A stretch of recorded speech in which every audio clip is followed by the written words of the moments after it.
Assalamualaikum warahmatullahi wabarakatuh. Selamat pagi anak-anakku kelas 6. Bagaimana kabar kalian hari ini? Semoga anak-anak selalu diberikan kesehatan oleh Allah sehingga bisa mengikuti pembelajaran setiap hari. Anak-anak, pada hari ini kita memasuki pembelajaran yang ketiga. Muatan pelajaran hari ini yaitu IPA dan SPDP. Untuk materi IPA yaitu tentang perkembangbiakan tumbuhan. Agar anak-anak lebih paham tentang perkembangbiakan tumbuhan, mari kita simak penjelasan Ibu berikut.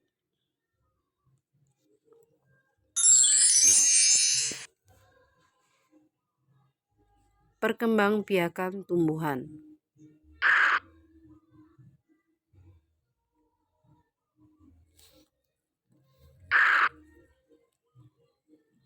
Nah, tujuan pembelajaran pada hari ini yaitu siswa dapat menjelaskan definisi perkembangbiakan tumbuhan dengan tepat. Yang kedua, siswa dapat menyebutkan cara-cara perkembangbiakan pada tumbuhan dengan benar. Untuk pada hari ini, Ibu akan menjelaskan perkembangbiakan tumbuhan secara vegetatif. Karena pada hari Kamis kemarin kita sudah membahas perkembangbiakan tumbuhan secara generatif.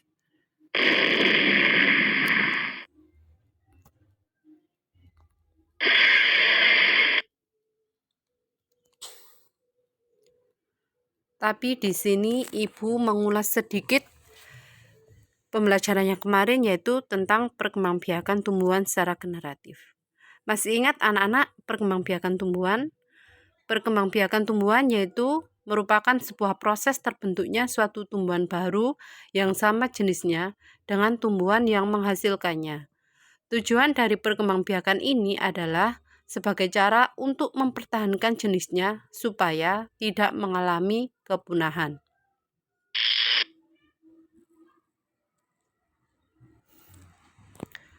Nah, perkembangan biakan tumbuhan itu dibedakan menjadi dua, yaitu perkembangbiakan generatif atau kawin dan perkembangbiakan vegetatif atau tidak kawin. Untuk perkembangbiakan generatif merupakan perkembangbiakan yang terdapat pada tumbuhan yang memiliki bunga dan dilakukan secara kawin. Yang memiliki bunga, karena perkembangbiakan generatif ini dilakukan melalui proses penyerbukan dan pembuahan.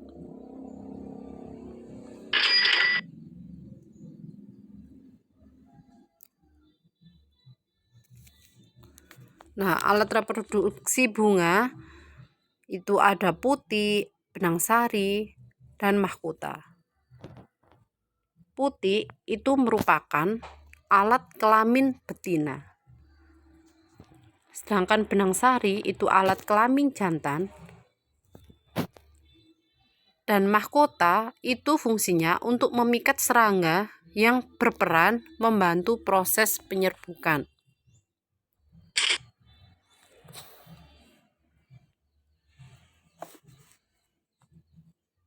Anak-anak masih ingat arti dari penyerbukan? Diingat-ingat ya. Penyerbukan itu melekatnya atau jatuhnya serbuk sari ke kepala putik. Jika ada materi yang penting, anak-anak bisa mencatatnya di buku tulis.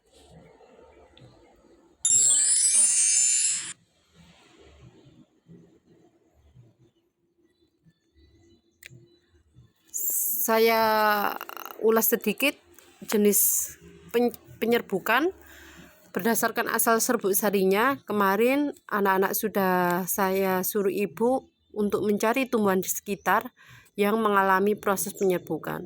Penyerbukan sendiri itu dibedakan menjadi 4, yaitu penyerbukan sendiri, penyerbukan tetangga, penyerbukan silang, dan penyerbukan bastar. Anak-anak bisa memahami arti dari penyerbukan itu pada LKS halaman 6. Tetapi kemarin anak-anak menyebutkan tumbuhannya masih banyak yang salah.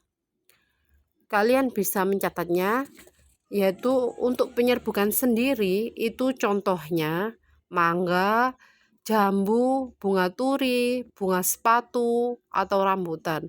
Karena pohon itu serbuk sarinya itu jatuh ke kepala putik bunga itu sendiri. Kalau untuk penyerbukan tetangga itu contohnya jagung, padi, kelapa. Kalau penyerbukan silang itu melinjo, kamboja, pinus. Dan penyerbukan bastar itu contohnya mawar merah dengan mawar putih atau lili kuning dengan lili merah muda. Saya ulangi lagi, jika anak-anak belum paham bisa melihat pada LKS halaman ke-6. Nah, di sini Ibu akan menjelaskan tentang perkembangbiakan secara vegetatif yang sesuai dengan materi kita pada pembelajaran yang ketiga. Anak-anak juga bisa membuka bukunya, buku LKS, yaitu pada halaman 16. Perkembangbiakan vegetatif merupakan perkembangbiakan yang dilakukan secara tidak kawin.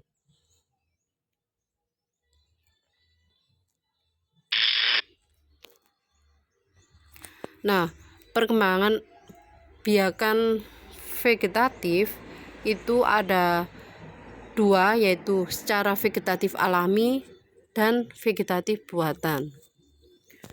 Untuk yang vegetatif alami ada beberapa macam, yaitu tunas batang, tunas daun, umi lapis, umi batang, umi akar, rizoma, dan stolon.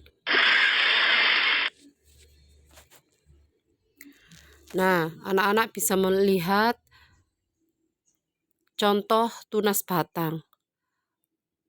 Tanaman yang berkembang biak dengan tunas batang pada gambar ini yaitu tanaman pisang. Pada batang pisang, anak-anak bisa melihatnya yang ada di dalam tanah itu akan membentuk tunas. Selain pohon pisang, contoh lain yaitu pada tanaman tebu.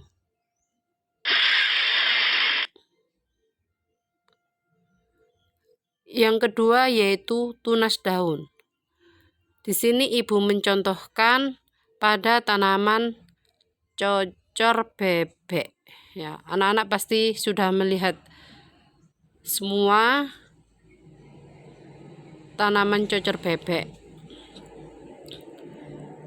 Selain itu yaitu tumbuhan kaktus.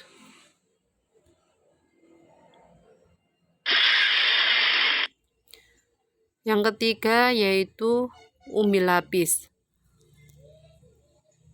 Umbi lapis merupakan umbi yang tersusun oleh lapisan-lapisan dan tumbuhan tunas yang terletak di tengahnya. Contoh tumbuhan yang berkembang biak dengan umbi lapis yaitu bawang merah. Selain itu, seperti bawang bombay, bawang putih itu juga merupakan contoh umbi lapis. Nah, selanjutnya yaitu umbi batang. Di sini Ibu mencontohkan tanaman kentang. Tunas bisa tumbuh di beberapa tempat, atau pada mata tunas, seperti pada gambar berikut.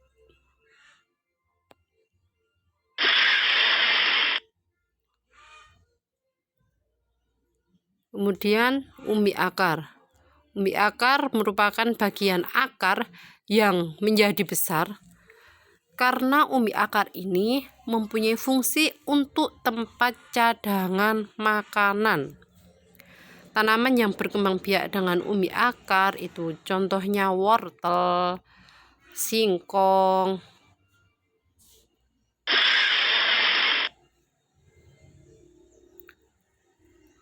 Terus selanjutnya ada rizoma.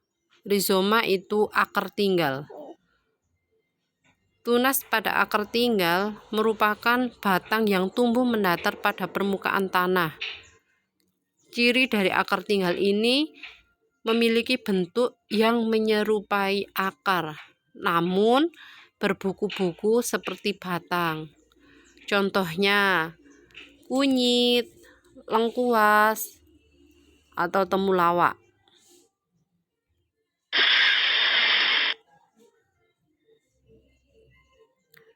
Dan selanjutnya ada stolon. Stolon disebut juga geragih.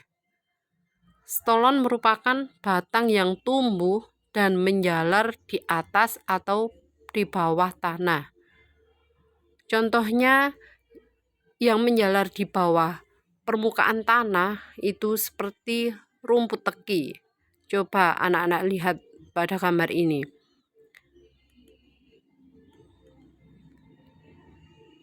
Nah, ini contoh tumbuhan yang bergerak atau menjalar di bawah tanah. Untuk yang berada di atas permukaan tanah itu contohnya arbei atau semanggi.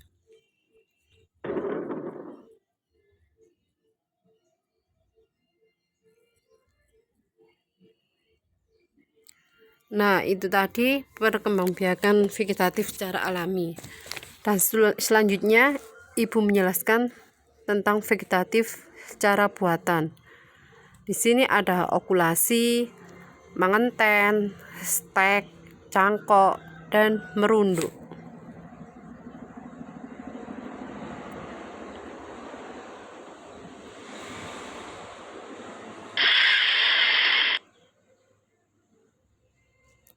Yang pertama yaitu okulasi. Okulasi itu disebut juga menempel.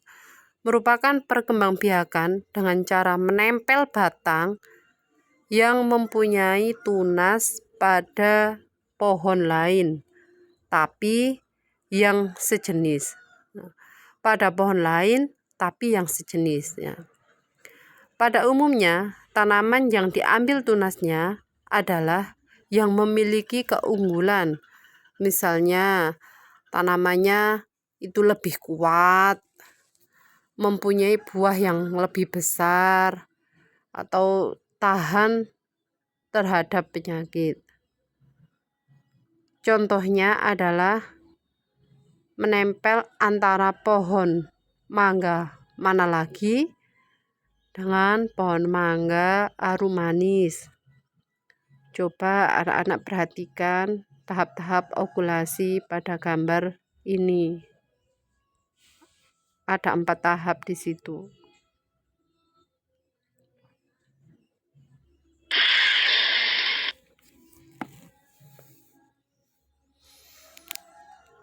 Nah, yang kedua yaitu mengenten. Mengenten itu disebut juga menyambung. Menyambung satu batang tanaman dengan batang tanaman yang lain. Contohnya yaitu tanaman singkong karet dengan tanaman singkong biasa. Anak-anak bisa melihat gambar berikut.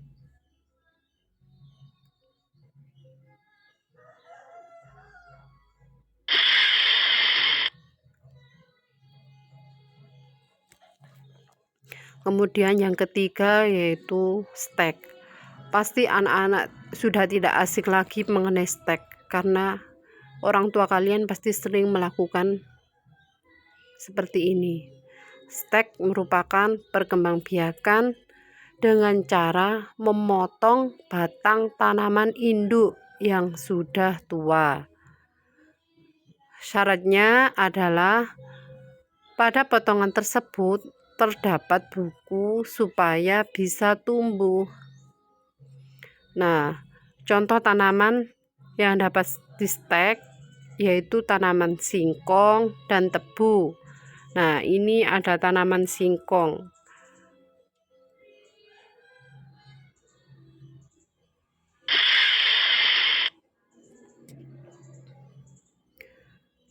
Selanjutnya mencangkok. Nah, mencangkok ini pasti kalian juga sering melihat orang tua kalian ataupun tetangga melakukan cangkok ya. Untuk mencangkok itu hanya dapat dilakukan pada tanaman dikotil. Contoh tanaman yang dapat dicangkok misalnya rambutan, mangga, durian, jambu, tanaman yang berkayu ya.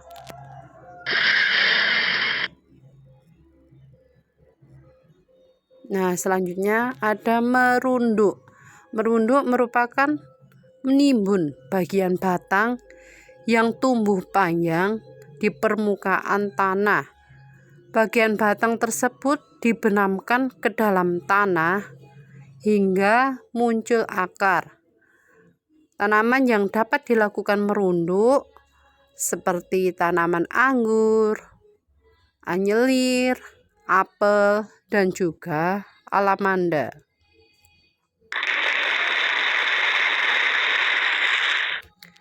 Nah, materinya sudah selesai. Semoga kalian paham, dan apabila ada materi yang kurang paham, anak-anak bisa bertanya kepada ibu guru. Sekarang saatnya kalian melakukan kuis. Gini ya anak-anak caranya. Misalnya ibu beri contoh satu soal. Sebuah proses terbentuknya suatu tumbuhan baru yang sama jenisnya dengan tumbuhan yang menghasilkannya merupakan definisi dari apa? Perkembangbiakan tumbuhan. Nah, jawabannya itu kalian klik. Nah, kalau benar ada tanda centang. Misalnya ibu menjawab adaptasi tumbuhan. Salah kan? Nah, kalau salah ada jawabannya sila. Anak-anak bisa mencobanya sampai soal ke 20. Nah, mungkin ini materi yang dapat ibu sampaikan. Kurang lebihnya ibu mohon maaf. Anak-anak tetap semangat belajar dan tetap patuhi protokol kesehatan dimanapun berada. Ibu akhiri, wassalamualaikum warahmatullahi wabarakatuh.